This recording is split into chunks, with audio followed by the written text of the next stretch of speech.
Listen, when my girl stretched out her arm, I don't care if it's cosmic. Go talk to somebody else about it. I don't care. Okay. To visually show her punching people with her reach and like just seeing that punch, I was so freaking happy watching that on screen. Like I had the biggest smile on my face because it's her. It's Comic Con. It's like live action. And it's just so awesome to see. Hey guys, welcome back to Candid Cinema. I'm Amanda, otherwise known as AMX ND Reviews on Twitter, Instagram, and Letterboxd. Today I will be reviewing episode 3 of Miss Marvel. Now, the show started off extremely strong.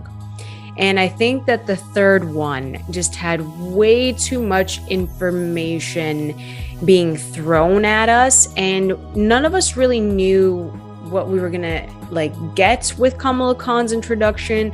We didn't know how the backstory was gonna fit into it because they did change it a bit in regards to her powers and then the Bengal and her heritage and where she comes from. So I think that they're working it in quite well. They did name drop so many things. There's references to Dr. Selvig from Thor. There's references to interdimensional travel, which is really funny because Multiverse of Madness dropped on Disney Plus today, and Miss Marvel episode 3 that handles interdimensional travel and those discussions also dropped today. So I don't think that wasn't a coincidence. I think they had that planned and it worked. It worked for what it was. So we get to see Kamala and her backstory. We see her great grandmother's backstory and Najma, and we get to see where the Bengal originated from, who took it, what had happened to it. So they go to this safe house with Najma and Cameron and another group of people that were looking for the Bengal, and they're not from this dimension. So they do drop that. They do drop that there's this newer dimension, and that originally what's in the newer dimension are Dijins or like Dijin, that's how it's spelled, Dijinn, or Jinns. And I've learned a lot about jinns from watching Supernatural. So jinns are either like genies or invisible creatures in like Islamic culture. So that is where she originates from where the Bengal originates from, the great grandmother and all of that. So we get to see more of that backstory. It's a bit convoluted because they did drop the name of a dimension and then they're talking about a different creature entirely. Are the Kree involved? We have no idea what's going to happen with that. But the third episode was kind of rocky for me. It didn't have the same vibe in the first half. And I know it's all exposition to kind of explain the lore, which was needed, especially again, it falls into the stupid 6-episode structure that just feels like it's rushed, but then it also drags at the same time because the placement of certain information is in place at the right moment, and it kind of feels like an editing issue in that case. And that's what episode 3 felt like. It did bridge everything together, which I appreciated. It is a stepping stone because she is coming into her powers, as we see in the second half of this episode, but it just felt messy, and we don't really have a clear, I guess, origin story for Kamala. There's a mixture of all these things, and I hope that we get a bit more clarification as time goes on. But as we see in this episode, Bruno, my boy Bruno, comes in clutch. He's doing all of this research for her. But Kamala is more... I feel like Iman Vellani took a backseat in this episode. I feel like she was a bit more reserved and she had so much to balance. And I feel like she was like the character of Kamala Khan was really struggling in this episode. She didn't feel like herself.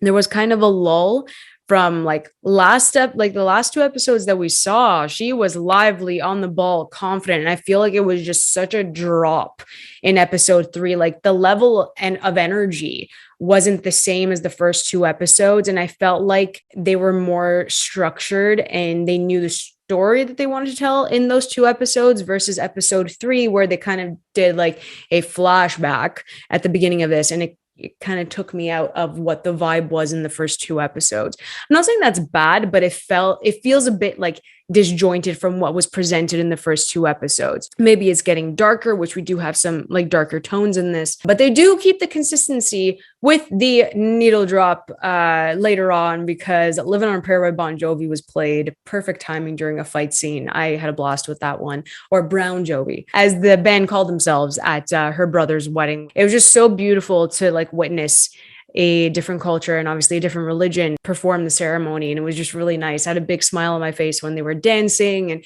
it was just such a beautiful moment. Again, we don't really see Pakistani culture or, Muslim religion presented in certain ways. And I think that this was more of like a joyous celebration. That's what they keep nailing in these episodes, is like the cultural impact, the religious impact that this show is going to make on so many people. And I think that's the importance of Miss Marvel. And that's why more people should be watching this. I'm really sad that the ratings aren't like high up there. Of course, we know why.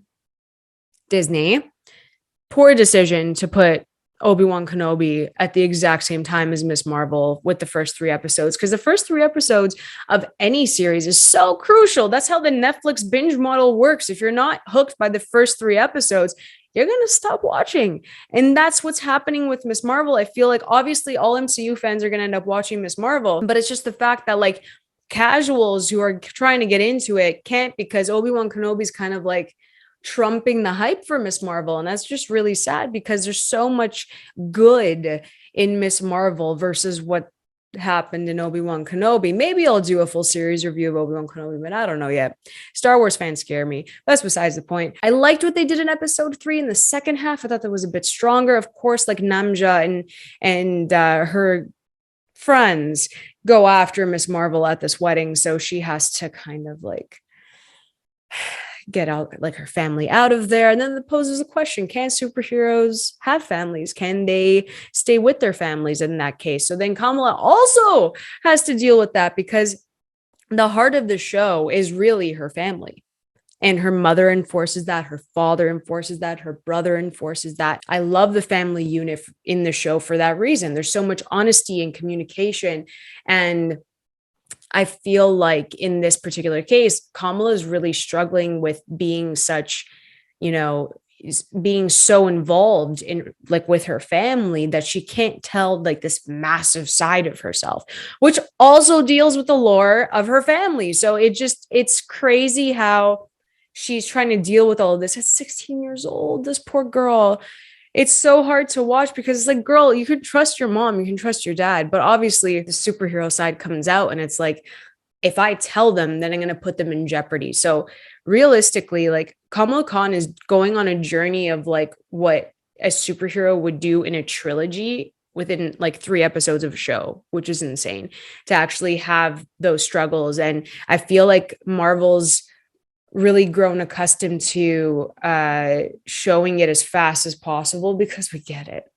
We understand. Let's move it along. We don't have to play this thing out. So I think that with Miss Marvel, it's the most fast-paced MCU show, because it's like we understand that it's a kid trying to come into her own with a superhero and also be a fan, but she doesn't know what it's cracked up to be until she's like in it, and she has to make these like life or death decisions on behalf of people, on behalf of her family. And it's like, this is hard work.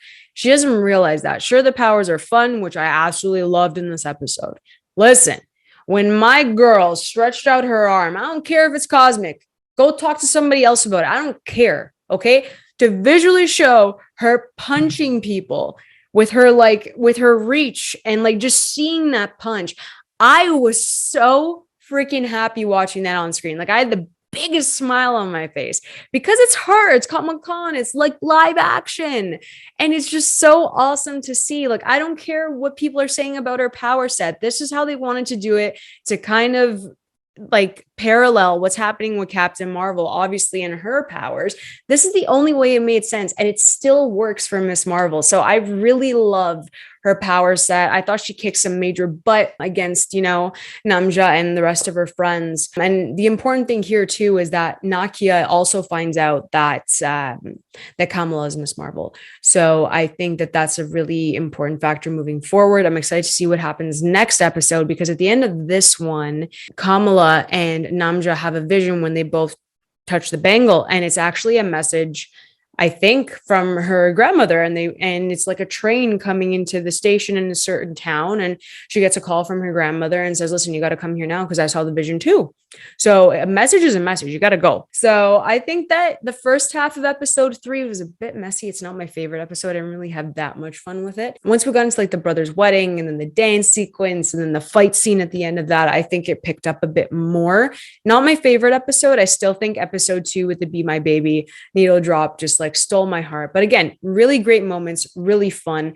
Everyone's calling it a palate cleanser, and it really is, especially from the darkness that was Moon Knight and whatever the hell happened in Multiverse of Madness. I think that Miss Marvel is just going to clean everything up, make us really happy, and just fall in love with Iman Vellani. And that's fine. That's fine for that show, and then set up so much. We still don't know where we're going. Kevin Feige just planted so many seeds across the MCU with Phase 4.